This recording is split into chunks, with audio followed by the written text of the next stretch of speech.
You want to be a young boss, but your sales are stuck. You're burned out trying to find the right people, and you end up doing all of the work yourself. You're bleeding money, and you're fighting to keep your business afloat. I've been there.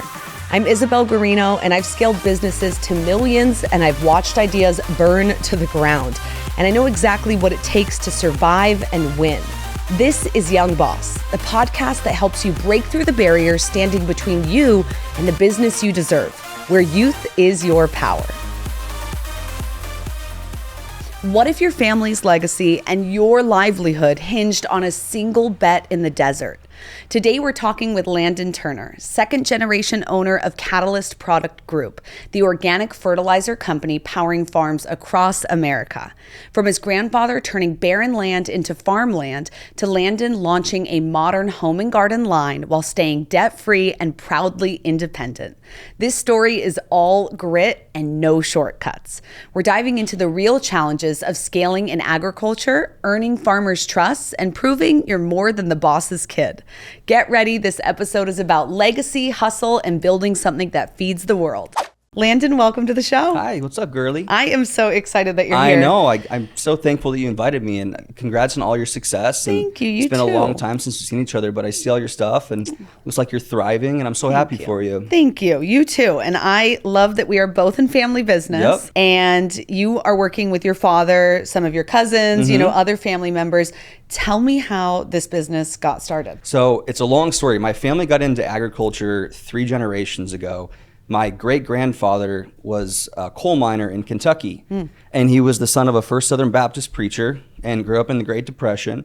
And at 19, they sent him to Arizona because he had black lung from the coal mines. So they sent him here to die, and he ended up living to be 86. Wow. Yeah. Wow. And so with the 4th grade education, he betted on himself, and out in Buckeye and Tonopah, which is west of Phoenix, he decided to find an investor and drill for water, and he hit water. Wow. Yeah. In Arizona, where everyone's like, there's no water. Yep, exactly. So he found water and literally turned farm ground from desert into farmland. Wow. And so a lot of the farm ground off of Interstate 85 between I-10 and I-8, he put all that in from desert, and all around the Tonopah power plant, he was a true pioneer. That's amazing. Yeah. And so fast forward to the 80s, and now my grandfather's involved, his son, and they farmed 15,000 acres of cotton at that time. Whoa. Yeah, largest cotton farmers in the state. I did not know this. And it's one of the C's, the Arizona C's, right? Absolutely. Cotton. It's not as popular as it used to be because the price is junk, but yeah. So they farmed through all the way up to the 90s. And then my dad came along in the 70s. Yeah. And he was put to work from a young boy. Okay. So about 5 or 6, he started driving a tractor. Yeah. And him just growing up on a farm, he learned about fertilizers. Yeah. And so I'm trying to give you the good stuff here. So what happened was my grandfather, my dad's dad, got really sick at a young age. Yeah. And they ended up selling the farm so that he could die at home. Yeah. And all that land. Yep. So the last 4,000 or 5,000 acres that they owned, they sold it. He was sick for about 20 years. So my dad is without a job now. Yeah. Just had, I think I was 1 year old at the time. Wow. He went out and started tinkering with fertilizers. And because he knew fertilizers and formulas, he literally just started blending things. And he likes to joke and say, if it didn't blow up and it worked, I went and found out why. Yeah. Okay, a true man of testing. Absolutely. Fast forward 3 decades later, he has been able to build a fertilizer business that has sustained 30 plus years. We're registered in over a dozen states. It's amazing. Yeah. And we have a plant in southern Idaho, in Arizona, and a warehouse in central California. Incredible. Yeah. All US based. Yep. All made in America. It's been a huge blessing. It's also a challenge. Yeah. Constantly staying ahead of things. My dad started it with just a few $100s in his pocket. Okay. So how did he fund it? Yeah, you hear stories of the good old days and people building empires and businesses, and it sure seemed like it was a lot easier than it is now. Yeah. But essentially he had about $800 to his pocket, and my dad and my mom had just split up, and he had me and my sister. We were very poor. Yeah. We were eating Hamburger Helper 5 nights a week and sharing a bed for a couple years that he bought from a garage sale. And his first sale was actually a favor from a friend. Wow. Yeah. In the ag community, us selling to farmers, it's a lot of word of mouth.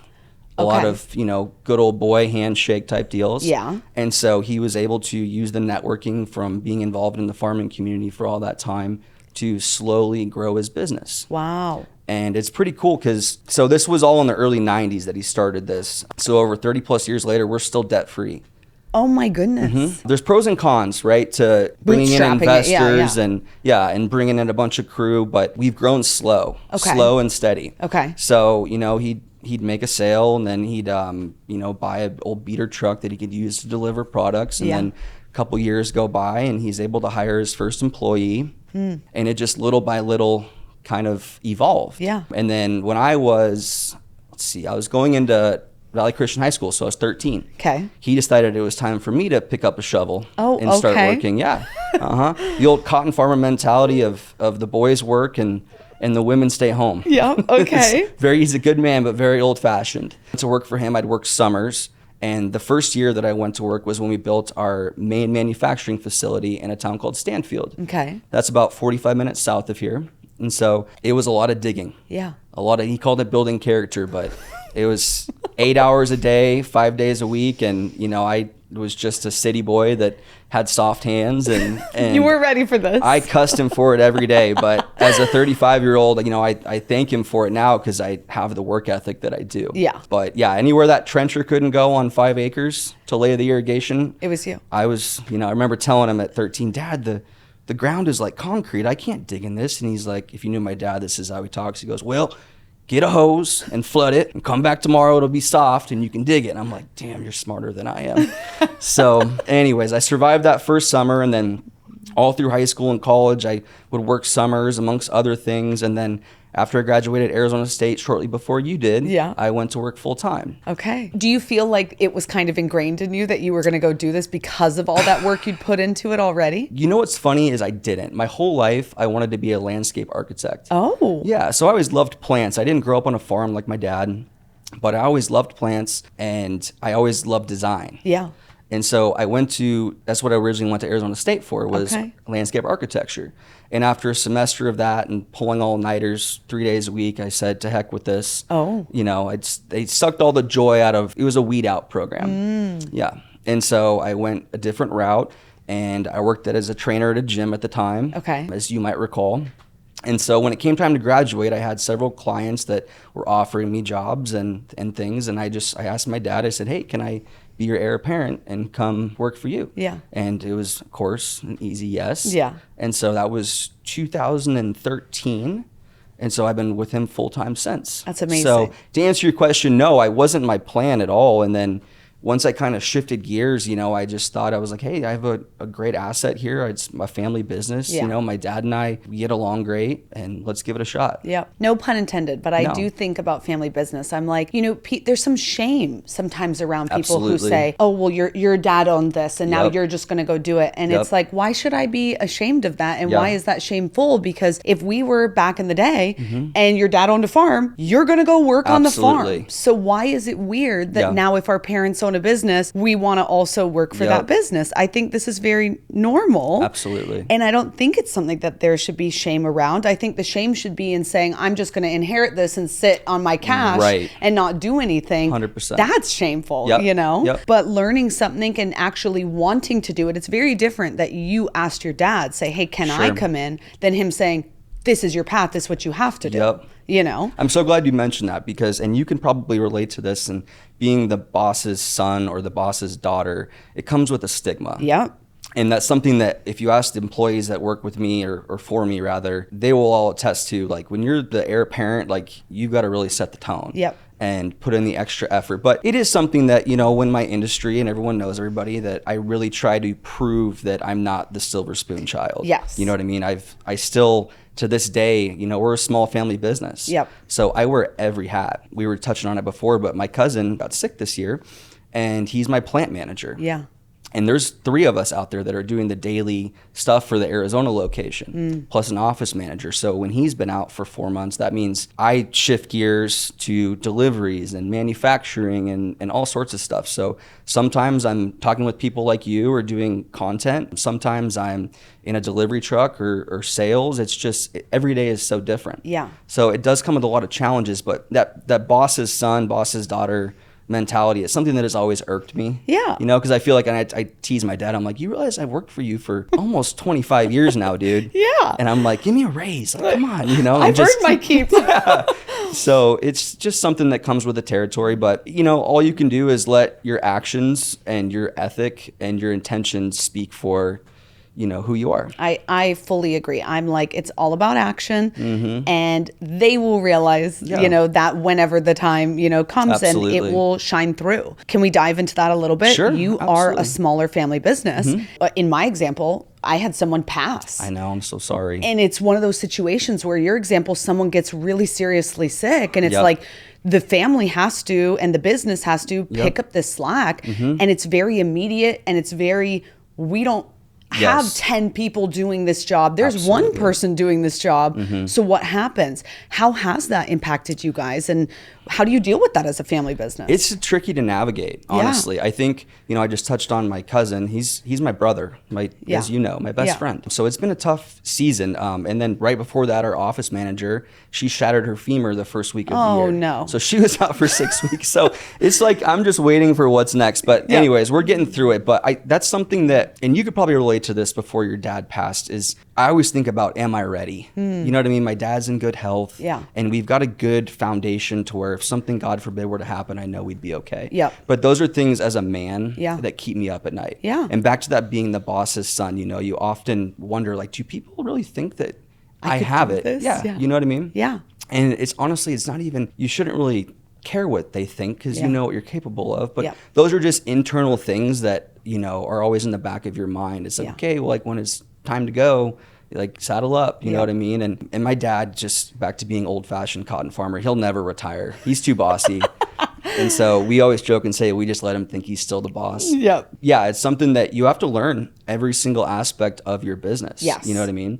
And so, and there are still a couple things that I'm dialing in in terms of the books, and we have a person for every role, but you really have to understand the full concept. And that's something that I thank my dad for putting me to work at it as a young age, because I was able to, you know, when you manufacture these products and these fertilizers, you're using blenders. Well, how do you fix the blender if the motor breaks? How do you fix the wheel if the wheel breaks? Where do you get those parts and things? And if the delivery truck breaks down, can you change a flat tire? You know, all sorts of silly things that you just don't, you have to be very well-rounded. Yep. And you wouldn't know those unless you had to do all those roles. Absolutely. So now when someone calls you and says, oh, the tire just blew, you're like, okay. Yeah. And this is what you do. Absolutely. And so in us servicing farms as we do, oftentimes we're in very remote locations. You know what I mean? And so just to give you an idea, I told you we're in over a dozen states. I think we're currently registered in 16 states. Yeah. So most of our business is the Western United States. Okay. But we do, you know, Oklahoma, Texas, Nebraska. We'll have a cut in New York. Okay. We'll have an account in each one of those. But we're very spread out. Okay. And so about half of our business is through vendors, through big companies that want to buy our specialty blends and maybe mix them into their blends or sell them, you know, at a wholesale price. And then the other half is direct to consumer.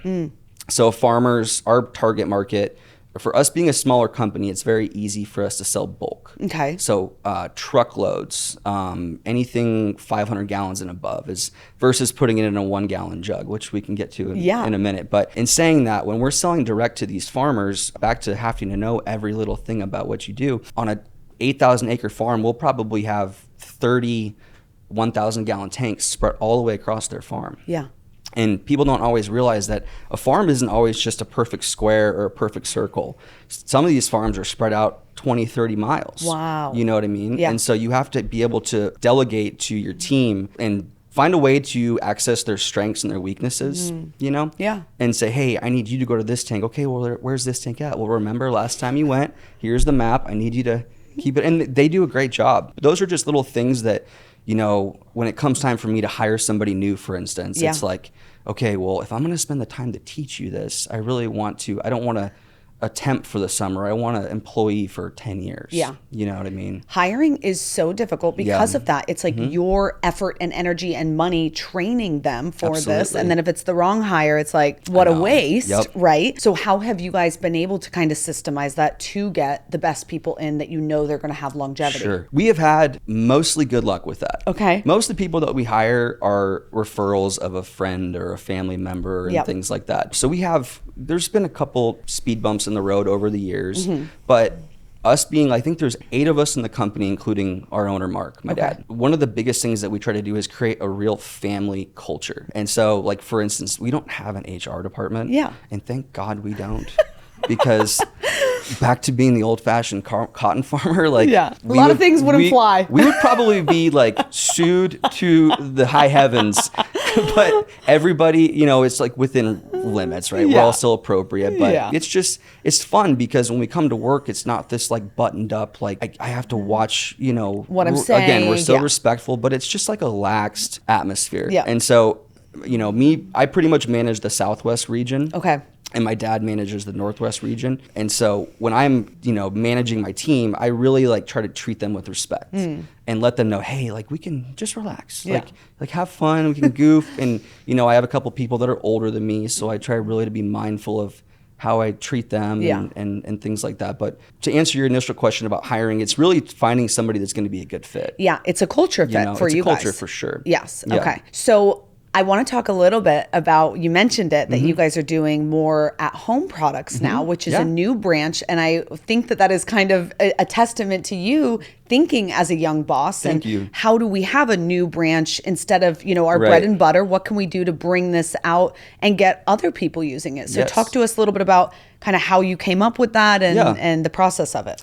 The company was just getting a little bit dated. Yeah. And it's just human nature. Like I said, Mark founded this in the early 90s and why fix what's not broken. And so as the next generation, and that's just what happens with all of us, Yeah. I'm not picking on him, but the next generation, as you come in, it's your job to really kind of like modernize things Yep. and keep up with things and social media, whatever your opinions are on it. It's Yeah. important, Yep. as silly as it sounds. Last year, I spent about 2 years actually back to wearing a lot of hats. Yeah. I spent about 2 years redoing the whole website. Okay. Including literature, all of our product lines, making it look nice and snazzy. Yeah. We specialize in organics. I don't know if I've touched on that yet. No. So we specialize in organics. We do conventionals, but our big market is organics. Okay. So I wanted to go for that kind of like that Sprouts, Whole Foods Look and feel. Yes. Okay. Yeah, and the gentleman that helped me do it absolutely nailed it. But what I wanted to do was take some of our products from our ag line and repackage them into gallons and 2.5 gallons so that people like you and I that have a backyard or a garden or maybe some lady that's a green thumb can go to our website and click to order these products straight to their door. Yeah. So I love it. Yeah. Is the plan to eventually like get in a Home Depot, get in a Lowe's? It's eventually. Okay. Yes. It's been kind of baby steps. So I like to call it the ironing the kinks out phase. Okay. So one of the biggest hurdles that we run into because these products are organically certified is we're very limited to the claims we can make on the label.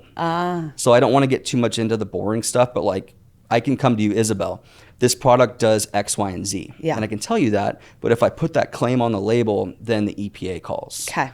And so because we're registered in over a dozen states, every single state has their own regulations. Rules, yeah, okay. It's so dumb, but that's the nature of the beast. So one of my biggest hurdles has been navigating how to still tell people what it is and how to use it and what it does without getting a phone call from the state of Washington. You know what I mean? Okay. So it's pretty much on the home stretch of getting there. Yeah. But yeah, eventually I would like to get into Amazon and the big box stores. Yeah. This last year, I think I really launched the home and garden line back in September of 24. And since then, we've done a handful of local mom paws. Okay. There's a store that's family owned. They have 9 locations in the state. Cool. And we're on their shelves. And Love it's it. kind of an irrigation landscaper type of a business. Cool. Yeah, so it's trending really well. And then also too, just networking at trade shows. Yes. So like home and garden type shows? Yeah, absolutely. Okay. So we participated in one of those, and then instantly your website gets 10 more clicks. And so it's just building a brand. Yes. And then one of the biggest hurdles that I have too is just I'm balling on a budget. Yeah. You know what I mean? Like I don't have 50 grand to go out and hire a full-time marketer. And so it's, again, keep saying wear a lot of hats, but I'm in the delivery truck one day and then I come home and I make a content video. Yeah. You know what I mean?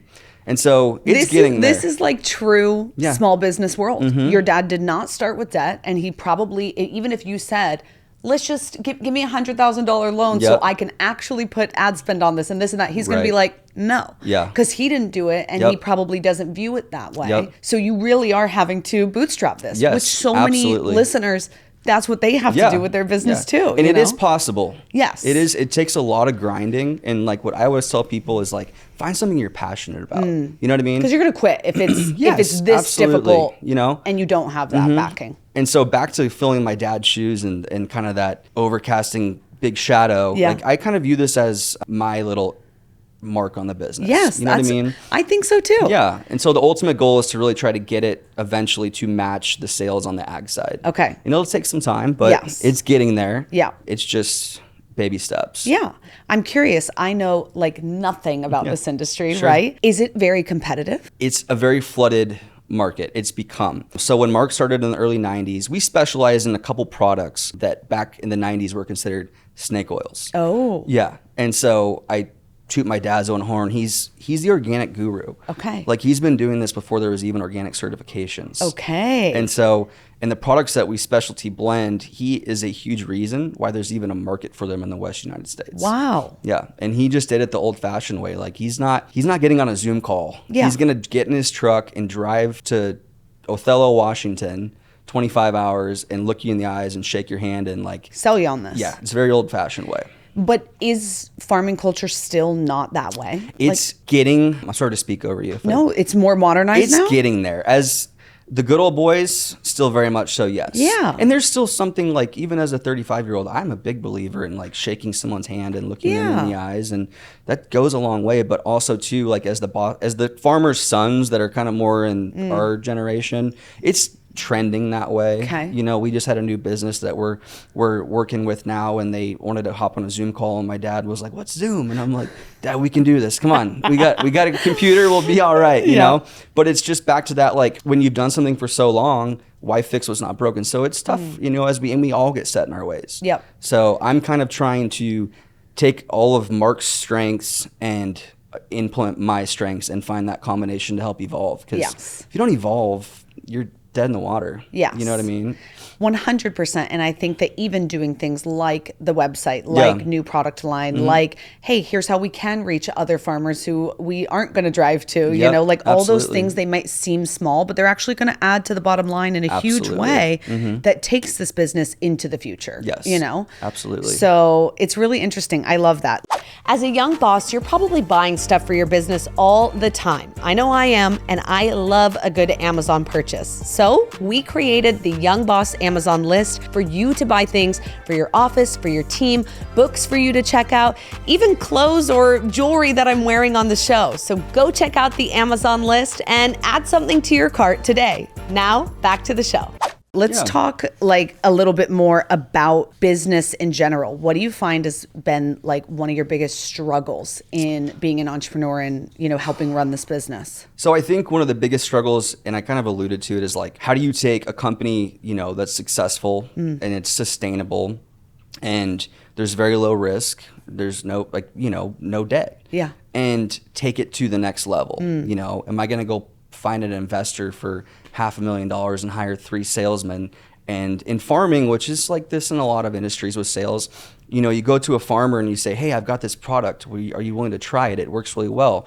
And they'll say, "Yeah, I'll give you a trial." Okay, so tell me what that looks like. So a trial would be like if you have 1,000 acres, they might give you 200 of them to go try your product on. And if they notice a difference between what you put it on versus the untreated, then they may or may not use your product the following year. And it's free. You have to pay for that. Yeah, most of the time. But you have to realize, Isabel, too, like we're making these products, you know, every day we make 2,000 gallons a day of just one product. And we have over a dozen that we manufacture, you know, on a regular basis. Okay. So it's almost like that is your marketing ad spend. Sure. That'd be a good way to put it. And right. Also, too, me giving somebody 150 gallons is nothing. You know what I mean? It's not like we're not going to going to be free for us, but it's just to get the business, it's worth it. Yeah. So my point in saying about hiring salesmen is like it takes a long time to, you get a trial and then they may or may not tell you that they like it. And then you get a phone call the next year, which is a whole year later. Hey, I want to try your product on everything. Okay. And farmers they're great people. People always think farmers are just knuckleheaded like hillbillies, but they are smart. Like you have to realize like they're marketing their products, like the risk that they're taking. If they get a hailstorm or a flood storm, like, they're screwed. Yeah. And so they're smart people and there's a lot of math involved. So selling to a farmer is not like selling a car. Okay. Where you come to somebody comes to your dealership, hey, this car is red. It has 200 horsepower. It has this color interior. It's a very good old boy system. So if you're not from those areas, it takes a long time to get in with them, for them to realize they can trust you, that you're not some snake oil salesman. Yeah. And when Mark went up to Idaho, this would have been like 05, 06. And he had been selling up there for a couple of years, but it was finally time to make a plant up there, a manufacturing facility. Okay. And everybody told him, like, you'll be out of here in 2 years. And that was the locals. And that was just a testament to him. I think a lot of it has to do with him growing up on a farm. Yeah. And just being able to connect to people like that. And he knows the culture. Yeah, absolutely. He could sell ice to an Eskimo. So, and I've been a sponge from him. So I try to take his strengths and implement them in my own spiel and just do the best that I can. I got a lot to learn, but when it comes to these plants, walk me through this, because you're saying you have 8 employees, but there's got to be employees in these plants. But is it different? You guys are like almost leasing it? No. So 2 of them we own, and the one in California we lease. Okay. So the one in Arizona, it's 5 acres. We have about a dozen blenders, and these blenders can manufacture like up to 1,500 gallons. These are huge machines. There's just like a big tank with a blade that spins, and so you put your liquids in and your ingredients. It's like baking. Yeah. You put your ingredients in, and then you take your forklift and you dump your big dry materials in there and blend it up, and then you pump it off and ship it to the farmer. Okay. So in Arizona, we have about a dozen, and then we have about 80 fertilizer holding tanks that are from 1,000 gallons to 6,000 gallons. Wow. And that's just for inventory. Farming's very seasonal, right? Yes. So this time of year, we're kind of slowing down a little bit. Cotton is starting to pick up a little bit in Arizona. Okay. Just because of the time of year. But yeah, spring for Arizona and most places. Up in Idaho, it takes a little longer for the ground to thaw. Okay. So once the ground thaws, they get a much smaller growing season, just because whereas we get 8 months of nice weather and 4 months of hell, they're on the opposite schedule. They get 4 months of nice weather and 8 months of frozen tundra. Yeah. So, but up in Idaho, we have 2 guys up there, and it's just a smaller version of what we have in Arizona. Okay. Kind of the same concept. Yeah. And then in California, we just have a warehouse that we lease. We don't want to manufacture there, with all due respect to that beautiful state. It's just it's not lucrative, and there's a lot of risk. Yep. So we just ship. It's kind of just a storage place, and we have a guy there that services all of our farms. And And as far as salesmen, our customer, or our employees rather, can go out and talk to people and things like that. Okay. But it's pretty much me and my dad. This is amazing. It's such a fascinating business. It's a unique situation. It's so unique. And I think that there's really no other way you'd get into this without having a background in farming. Yes, I don't think a random person's going to say, no, I'm going to start in this business. No. It's the funniest thing, because like I mentioned earlier, find your passion, but I can't say fertilizer is my passion. Right. You know what I mean? I have a passion for like the people and the business. Like, this is our family identity. You know what I mean? You can probably relate to that in a lot of ways. So I take a lot of pride in that. But like, I will say that I think the overlap for me is I'm such a green thumb. Yeah. I'm sure you've seen my pictures of my tropicals and all that, my jungle that I grow in my house. So it's been a fun overlap where I've been able to tinker with the stuff that we make and see how it complements what I'm doing. And then I'm able to go pitch it to people, it's because one thing my dad taught me from a very young age is never BS your way through things. If you don't know the answer to something, say, hey, let me find out, I'll get back to you. And we're a Christian-based family, or company rather. We don't always act like it, like none of us do, but it's a very important cornerstone or foundation rather, of who we are, who we identify as. So when we sell to these guys and these farmers, we try to be very intentional with our word. Is when I look at you and say I'm going to do something, I'm going to do it. You know what I mean? Yep. I think that probably goes a long way with the farmers, because my assumption is that a lot of farm industry is also family run. Yeah. So they can probably relate to Absolutely. that instead of it being a no-face, no-name brand. Yes. Working with someone who they're like, oh, wow, Yep. you know, you have that integrity, that trust component. I could see that going a far way. Yeah. Yeah. Absolutely. Okay, cool. So we talked about struggles in business. What is your favorite part of being on kind of business ownership side? I would just say that I like the feeling of responsibility. I kind of Yeah. like that vulnerability in a Yeah. weird way. Like I like knowing that like if crap hits the fan that like, It's your fault? well, not, yeah, of course. It's always the boss's fault, right? It's like being the quarterback. Like Yep. it's when you win, it's, You know, like the and you pressure, lose. though. Yeah, I do, because it's like I take pride in like knowing that, good Lord willing, we're still able to maintain this for when it's my time to run it, that it's still here. You know what I mean? That I'm like putting the pieces together for when that time comes. Yeah. You know what I mean? And so I also really enjoy the employees. The customers are great. We have a great relationship with a lot of people that we work with. I love that. We'll go take them golfing and, you know, go to baseball games together Yeah. and go have a beer and just the camaraderie of it all. Yeah. Farmers are fun. That's good. They're like, again, they're not the stereotype of people think they are. They're actually a lot of fun. This is a rebranding for farmers. Yes. Farmers are fun. That's a good one, Isabel. I like it. Yeah. Okay, very, very cool. Where do you think you see Catalyst Group going in like the next 5-10 years? That's an interesting question because, and that's one of the reasons I really wanted to start the home and garden line. Water in Arizona and pretty much the West United States, as a matter of fact, is like dwindling. Yeah. You know, and there's subsidy programs for the federal government, the state government for farmers. If they can't grow a crop, even though they have the land to, just because of water, then they will get a check from Uncle Sam, you know. But there's nothing for the fertilizer guy.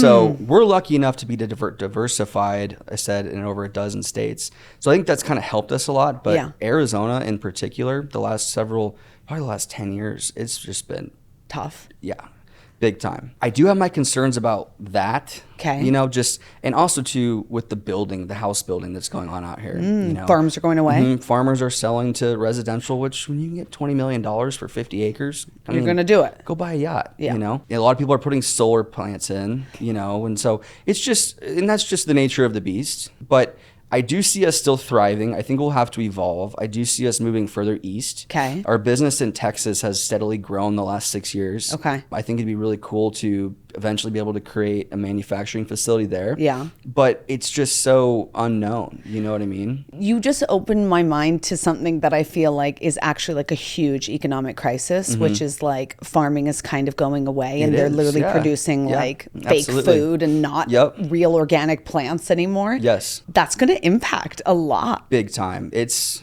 actually scary. And so, you know, people don't realize like Lake Powell and Lake Mead feed the Southwest United States, all of our water. So Arizona, California, Utah, Nevada, that whole region, like most of our water comes from Colorado, which is, you know, those lakes. Yeah.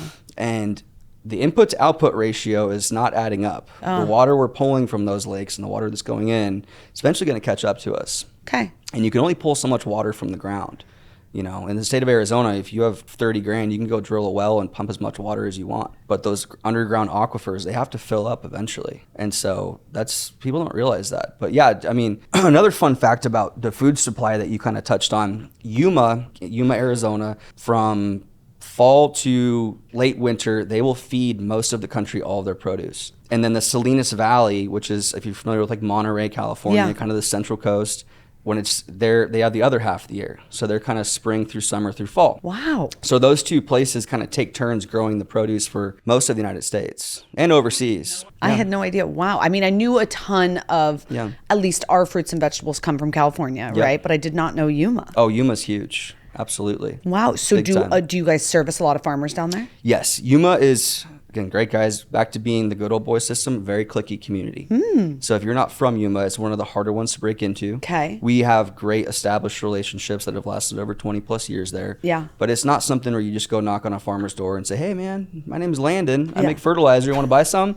It's tough. Yeah. And so, but yes, we do a lot of business there, but it's just a piece of our puzzle. Okay. So I know we talked about, you starting home and garden line. And I Yeah. think that with the way the economy is going, I think that is so smart for Absolutely. you, because we're talking like grand scheme, like this is going to be hundreds of years, Sure. but it's going to be a slow bleed eventually. Absolutely. For everyone involved, from the farmer to the fertilizer to this to that, it's a huge impact. Yeah. So really, really interesting to think about that, like as the economy impacts all businesses, how do you pivot and take this product that people want, people need, and bring it to other potential avenues and markets. So huge. It's a lot bigger than I think you realize. Yeah. No, I fully agree with you. And I think one of the cool things is now you see on social media all the time, everyone's like into homesteading and growing their own garden. Yes. And one of the biggest advantages that we have is we do specialize in organics. Okay. And so I think that's a really, Mark had a 30-year head start on it before it became cool. Yep. Not that it wasn't always around and things, but no, but it's a hot word. It's a buzzword. Absolutely. And one of the common questions that I get asked is organic really organic? Okay. And so the short answer to that is yes. Yeah, because actually when you think of the word fertilizer, you think of chemical. Sometimes, or cow poop. Or cow poop. Yep. But like chemicals, and so it's like, okay, how can this be organic? Right. Unless it is cow poop. No, even cow poop, it depends on what you're feeding them. Because it could not be organic. Well, it's full circle, whatever they're eating. If they're eating a conventional fertilized hay, they're going to poop it out. And then that compost that you use, that manure rather, that you put back on the field, you know what I mean? So there's a whole process to it. So like, for instance, when you take cow manure and you cook it, that's when you get compost. So if you ever drive somewhere and you see big piles of black stuff on the side of the road and the tractor's turning it, they're creating compost. Okay. And it has to cook to a certain degree so that it kills off all the salmonella and the E. coli. And the food safety is a huge thing that we do. So like every batch of fertilizer that we make, if it goes on something that you and I eat, it has to get tested for salmonella, for E. coli 0157, for listeria, for everything. Wow. So in these manufacturing blenders, we have farm grade bleach that we sanitize our blenders.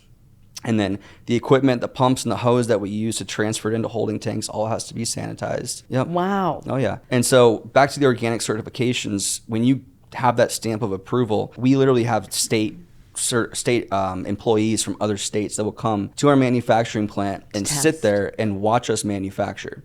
Because they just stand there and watch you just dump it in the blender, but they want to make sure you're not spiking it, And then they take the list of your ingredients, and then they take your finished product and go back to the lab, and then you get a letter a week later you passed, and you get to keep going on. Fascinating. Yeah, but in saying that, if you go to like a farmer's market and there's a ma and pa there that's selling like, I don't know, tomatoes, organic tomatoes. Like most likely they're probably being honest, but you really can't ever know. And you also have to be careful too, because when you make those claims, you can get in big trouble if you're cheating or like there's any accidental cross contamination. Like people in my industry go to prison for a long time for cheating. Oh yeah. I have been told over the years that people like don't even believe in like the organic chicken versus regular chicken anymore. No, it's legit. It's legit. Okay. You can take comfort in knowing that if it's on your grocery shelf at Vaughn's or Fry's or legit. Wherever, and it says organic, that it's been inspected and it's legit. Well, with all these rules you guys have to follow, I would think. Oh, there's a lot to lose, trust me. Especially again, so fertilizers are conventional and organic, and conventional is the synthetics, which we do make a couple of. Yeah. And so and we have to use different equipment for those, everything. But if like I always tell the guys back to like the importance of just your daily routine, like you have to sanitize everything, because if there's a hose that isn't cleaned out, and then you fill an organic tank with it, and then it goes to the customer, and an inspector tries to show up to the customer, take a sample of that, and it tests for spiked nitrogen. Done.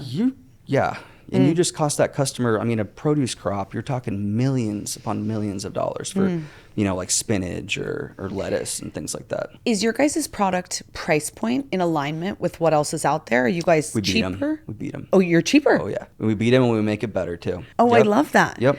Because I'm assuming you're dealing in multi-millions of dollars, and to see all these zeros, right? To go from like, I'm in college, I'm a personal trainer, to like seeing the books for the first time, and you're like, holy shit. Like, no, it's overwhelming a little bit. Yeah. Absolutely. We try to be very competitive, and also too, back to being a small company. Yeah. So like, I don't have the luxury of walking into a farmer's office with the patch that they recognize, that household name. You know what I mean? Yep. In our industry, we're very well known Okay. for the people that, the farmers we work with and the chemical companies that we work with and things like that. We're household name, but that's kind of my whole goal too with the home and garden line is to try and build that brand and that like household. a public now facing. Yeah. So we have our original logo, but I like to make, probably seen some of my designs. Yeah. I do hats and shirts and things that people would like to wear. Yeah. But yeah, there's definitely challenges to being the small dog on the block, but we still thrive. We kick butt. That's amazing. Yeah. I'm assuming we don't have a ton of farmers listening, right? Although farmers are fun. Maybe. No, I'll tell them about this. They'll watch. Okay. They'll watch. Trust me. But if someone is an at-home gardener and they want to check out your guys' product line, where do they learn more about you? Where do they find it? Where do they go? Absolutely.